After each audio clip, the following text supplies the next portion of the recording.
Everyone's talking about how expensive it is to buy a home in America, but Cincinnati is one of the few major metros where your money can still go a long way. Today, I'm breaking down exactly how affordable Cincinnati is compared to other cities like Nashville, Columbus, and Chicago, including housing, everyday expenses, and a few hidden costs that you're going to want to know before moving. Hi, I'm Rhonda with Comey and Shepherd Realtors here in the Cincinnati and Dayton areas of Ohio. Let's start with the biggest expense, housing. As of coming into this fourth quarter of 2025, the average sale price in Cincinnati, in the major metro area, so we're talking 4 big counties, is $377,000. Now compare that to Columbus, which is $405,000. Nashville is much closer to $525,000, and Chicago is over $460,000, but obviously that depends on which neighborhood you're in. So right away, Cincinnati buyers are saving anywhere from $40,000 to about $150,000 on average. Now, even better, Cincinnati homes give you more space for the money. You can often find a well-maintained 4-bedroom, 2.5-bath home in a great suburban area, and it usually has a basement. Not always, but the majority of homes do have basements here. And for the same price, you might get a smaller townhome in Nashville or Chicago. So if you're renting, the average 2-bedroom apartment here runs around $1,400 to $1,600 a month, compared to over $2,200 in Nashville and $2,600 in Chicago. And yes, there are still move-in ready homes and condos under $300,000, especially in parts of Claremont County, Fairfield Township, maybe Liberty Township. So what do you actually get for the money here in Cincinnati? Around $350,000 to $400,000 can buy you a nicely updated 3 to 4 bedroom in areas like Liberty Township, maybe Anderson Township, or Loveland. And again, those might also be townhomes or condos.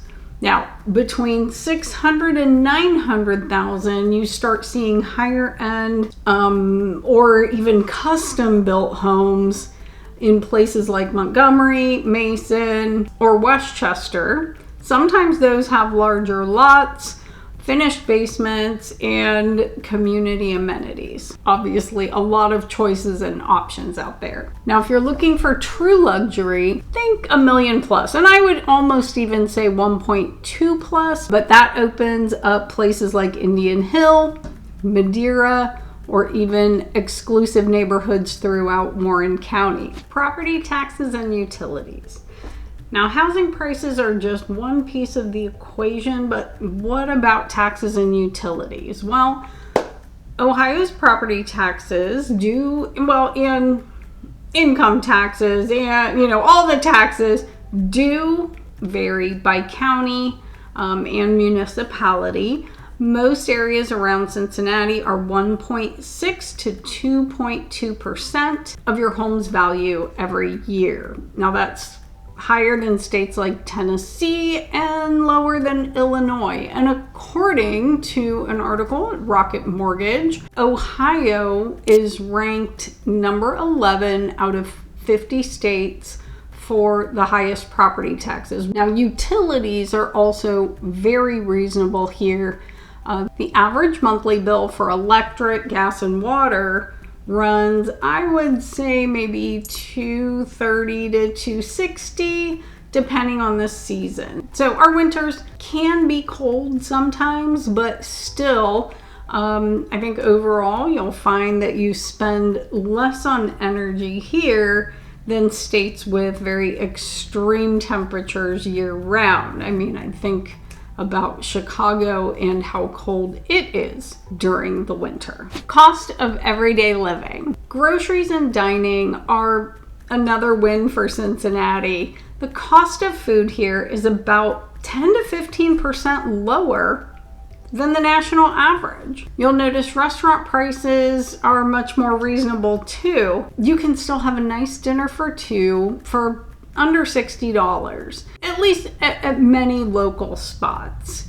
Now, healthcare and transportation are also below the US average. Gas prices tend to stay 20 to 30 cents cheaper per gallon than the national rate. And parking downtown, it's still very affordable.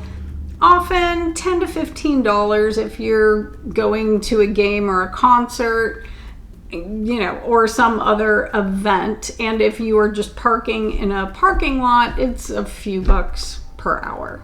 So why does Cincinnati stay affordable when other cities' costs keep skyrocketing? Well, steady job growth without wild housing speculation. There is still available land in places like Claremont County, outer sections of Warren and Butler counties.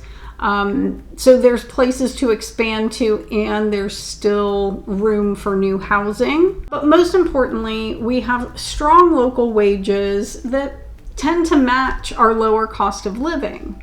Cincinnati does have major employers like Procter & Gamble, GE Aerospace, Kroger, Fifth Third Bank, and several hospital systems.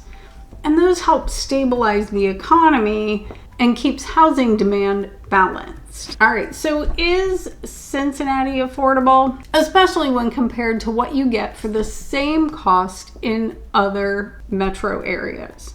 It's one of the rare places where you can still own a home, enjoy a great lifestyle, and not feel financially stretched every month. If you're considering a move to Cincinnati or Dayton and you want to see what homes actually fit your budget, check out my website, newcincyhome.com, or reach out to me directly. I'll send you a list of homes that are based on your purchase price and your lifestyle.